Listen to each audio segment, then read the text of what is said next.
Hello everyone, this is Paul the Oaken Knight coming back to you once again, this time with an update on A Most Fearful Sacrifice, which has just issued its second edition. As you may know, if you looked at my 100th video extravaganza where I went through my favorite games, A Most Fearful Sacrifice is in fact on my most favorite games list. And if you really press me, I might admit that, yes, I think this is my favorite game of all time. So I am psychologically invested in it. Small update, I am using my Mars Robert cup holder on my table, and it is doing a fine job for me, and I just love it when a plan comes together. If you have not already done so, I posted a video yesterday on the cup holders. Towards the end, I'm asking you guys to vote for the next two generals that are going to be turned into cup holders. So right now, it's kind of a dead heat between John Reynolds and Uncle Dan Sickles. And for the Southerners, we have Longstreet and Pickett, each having one vote each, and also in a dead heat. Should it be those guys, or should it be someone like Hood or Joshua Lawrence Chamberlain? You guys help me decide. Go over there, take a look at the video, cast your vote by giving me a comment. All right, so let's get over to A Most Fearful Sacrifice. What I'm going to do is to go through the update kit to show you what's in it. Presumably the complete box copy for the second edition has all this stuff, and the rest of the stuff is probably identical to the first edition. I do not think they changed the map. That would be like putting a mustache on the Mona Lisa if they changed that map. It's really about as good as a map can possibly be. All right. First thing I noticed when I opened up the update kit is that they have a new card for A.P. Hill, 3rd Corps Commander, PSA. And it's just fixing a typo that I spotted on the original card. The way these cards are put together, low rolls are bad and they get progressively better as you get to a 6. Okay. But on the original card, it said Pegram or Mackintosh's artillery, and rolling a 5 said Pegram and Mackintosh's artillery will activate. So why is a 6 worse than a 5? Well, it shouldn't have been. A 6 should have been Pegram and Mackintosh. So if you have a first edition copy, you've probably spotted this. And yes, you're right, play it as Pegram and Mackintosh, and you've just upgraded your game as far as this card is concerned. Now, you would think that the first and second edition rule books would have some substantial differences. So let's go ahead and take a quick look and see what they are. Rather than go through page by page, I'm just going to tell you, there's not much. If you look at Worthington Games, their Civil War series that they are currently expanding upon, each subsequent game seems to have a later edition of the rules. And what they do is they mark every change in the book from the prior version. Okay? Here, that's not done. There are no marks saying, okay, this is a change. And I think the reason is pretty simple. I don't think there are any. They handle it a different way. We'll get into that in a minute. The book, just kind of looking at where the pages end, they might have done some word substitution that I did not catch, but I don't really see anything until I get all the way to page 27, I think it was. No, here, 24. Okay, so what changed? Well, they added this paragraph or this section for multi-day scenario skirmisher rules. So when I played the game, I didn't spot any need to really upgrade the skirmisher rules, frankly. I think a game of the scale, skirmisher rules are maybe not really necessary, but it's in the game. It was in the original game. It's in this game.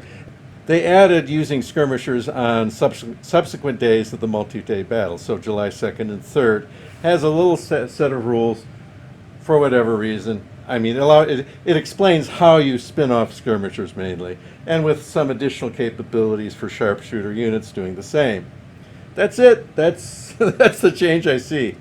When you get into the example of play, it was just one minor thing. Because they added a section in the rules, the rule book got a little longer. What they did is they eliminated one diagram from the example of play and brought it back to the same size. So if you look at it, it looks like the same size as the original book. It really is pretty much breaking right here. This got the same page count. The index, if there's changes in there, it's not much. I mean, very, very, very little. So I don't think that owners of first edition should worry about this. I think the rules you have are still perfectly fine. If they post a copy online, you just need to look at that skirmisher rule, and that may be about it. So that's it for the rules. And here is a first and second edition scenario book. And again, the changes are mostly cosmetic with one exception.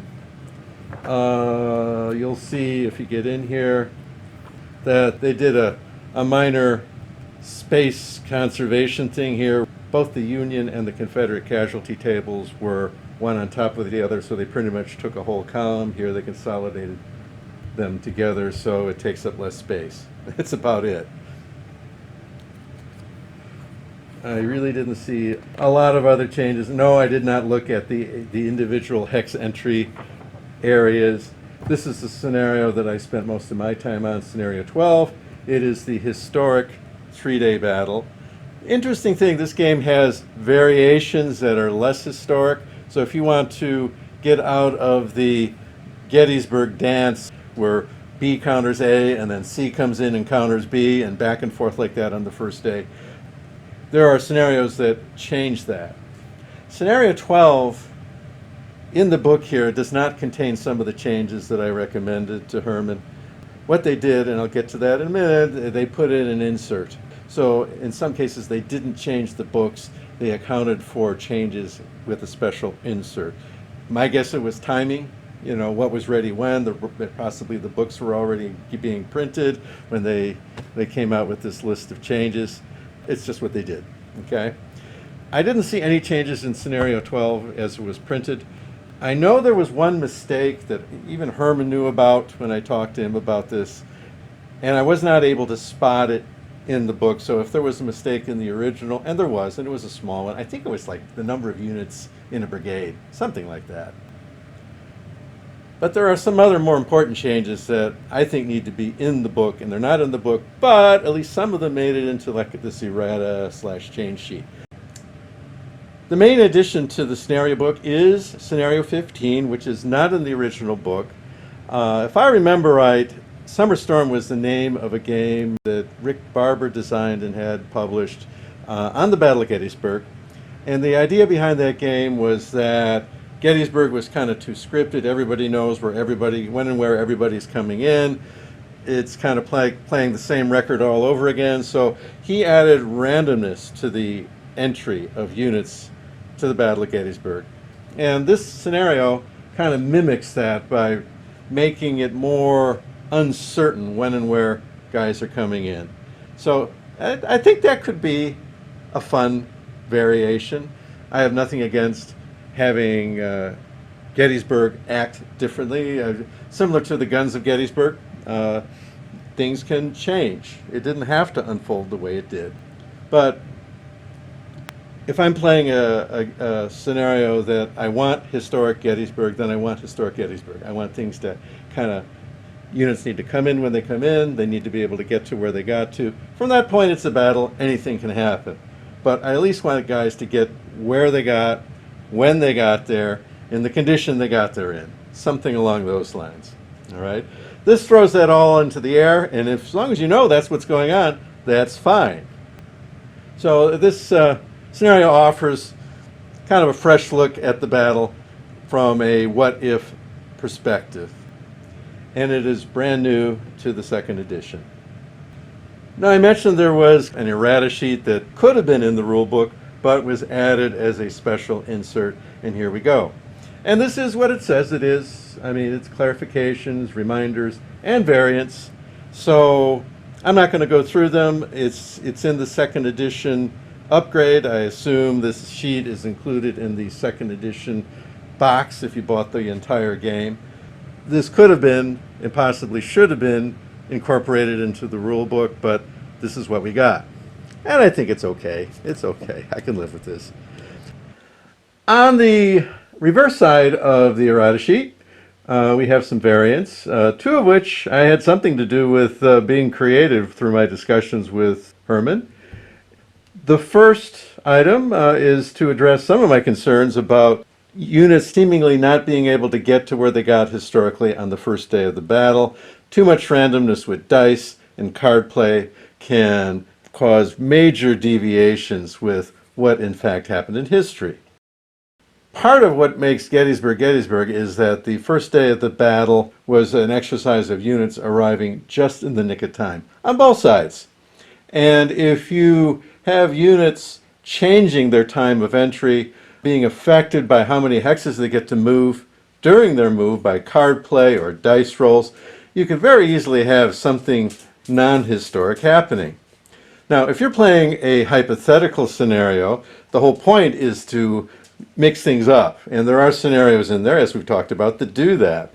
That's fine. But if you are trying to play Gettysburg as Gettysburg, and let's say you've invited 3 or 4 guys over, and you're together on a Saturday or a full weekend, and you're trying to get your Gettysburg fix in, probably don't want things falling off the rails like that. So the March to the Sound of the Guns rule was an effort to try to get units to where they were supposed to be. Now, Herman claims, and this design team claims, that they didn't see this problem when they play tested. I'm saying that I did. So, the fact that I did, I did. I think I did 2 test plays, and I got the similar result both times of units just kind of falling by the wayside. And with hourly turns, if you miss a turn, you're an hour behind where you should be. Okay? Herman's solution to the problem, whether you believe it's a big problem or a little problem, is to allow a brigade to declare that it's marching to the sound of the guns and then move 6 hexes when their card is pulled. Through the course of card play, they're activated. By brigade, they can declare they're marching to the sound of the guns and move 6 hexes, not 6 movement points. Okay? And he's recommended that you only allow that once per turn. My solution was a bit different. If you saw some of my other videos, I think I did talk about it, but I'll just hit the high points here. I introduced a new card into the mix, a March to the Sound of the Guns card. And my version of Marching to the Sound of the Guns is to assume that every unit as it enters the map is in Marching to the Sound of the Guns status. And it will continue doing that until it is no longer marching to the sound of guns, in which case normal rules apply. When the March to the Sound of the Guns card is pulled, all units of both sides marching to the sound of the guns get a full road movement. But that's the only thing they do during the turn. They march to the sound of the guns, a full road movement. That's it. You can't do anything else with them. You leave marching to the sound of the guns status. You lose the status when you decide to do something else. So if you ever decide that you want to move off a primary road, moving off the primary road, you're no longer marching to the sound of the guns. Once that status is lost, it's lost for the game by brigade. If the unit does not use its full movement allowance, so it's trying to slow walk, he's not marching to the sound of the guns. Exception is if you have to stop because of stacking. You don't lose the status just because you couldn't, by the rules, end in a certain hex. If you enter a primary road hex that you've already been in, that means you're going in circles or you're backtracking. You're no longer marching to the sound of the guns. And finally, if a unit of the brigade comes within 3 hexes of an enemy unit, the entire brigade loses its marching to the sound of the guns status. The only other caveat is that no event cards may affect units that are marching to the sound of the guns. So, for example, Command Confusion cannot be used to slow down this column. And the goal is to get guys where they got historically, when they got there. Okay? Once they're there, they deploy, and game on. Whatever happens, happens. We're not trying to legislate that this battle be exactly like the Battle of Gettysburg, but we at least want that possibility and more the probability to be there in scenario 12, which is supposed to be the most historically based scenario. All right, unit entering withdrawal. Okay, as I indicated earlier, Beaufort needs to be withdrawn at 10 o'clock July 2nd. That is what history says. So anything other than that, you're now deviating from that. And one of the things that a most fearful sacrifice does, it has a very good system for simulating the cavalry. You know, its ability to screen and slow down the infantry. It does better than pretty much any other game I've seen, okay, make the attempt. And since it is so effective, if you have Buford's entire division around July 2nd, I think he could give Longstreet fits when he tries to do his end run to the Round Tops. Longstreet has enough problems getting there. He doesn't need Buford's division being yet another speed bump to stop that move. So Buford has to go at 10 o'clock July 2nd, or you are going to fall off the rails from a historical point of view. Finally, I think the rules as written, the scenarios as written, have Law's brigade of Hood's division, Longstreet's corps, enter at 9 o'clock along with the rest of the division. This is not accurate. More accurate would be noon. Now, it's one brigade, and you're saying, okay, why in this battle, why is one brigade important? Well, that brigade was important to Longstreet. Remember, he didn't have Pickett. And Pickett had been cherry-picked as well. I mean, Pickett's division had 5 brigades, not 3. 2 of them had been assigned basically guard duty. You know, Stuart's cavalry wasn't doing their job. Somebody had to do it. Lee didn't trust the irregular cavalry. He had 2 kind of irregular cavalry brigades or reserve brigades. He didn't fully trust them. So they stripped off 2 brigades from Pickett. That's why he only had 3 on July 3rd. But even so, none of Pickett's troops were here. And Longstreet was very uneasy about that. And here he's being ordered to go make a swing to the right, not as far as he wanted to, but actually attack up Emmitsburg Road, and he just wasn't sure he had the force. So he at least wanted to have Law in this attack. And so he petitioned Lee. He says, look, you're telling me I got to do this. I'm doing it without Pickett. You're saying 2 divisions is enough. Well, I don't have 2 divisions. I'm missing Law. I want to wait until Law shows up before I start my move. And Lee kind of said, well, okay, all right.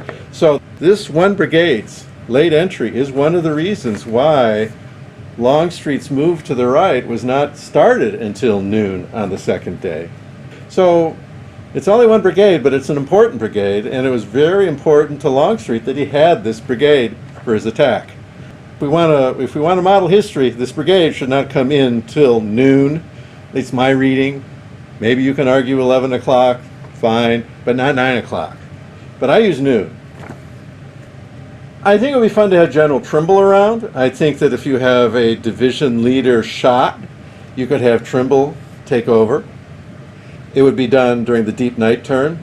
During the deep night turn, if the Confederates have had a division casualty, Trimble could take over.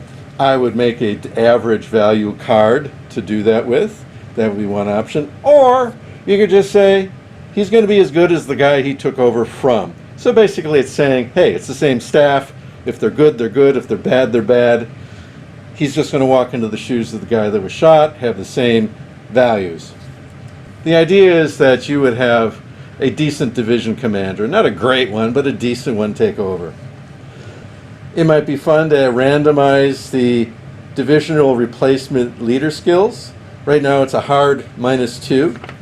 I think it would be fun to range it from +1 to -3, or whatever you think is right, but be a die roll.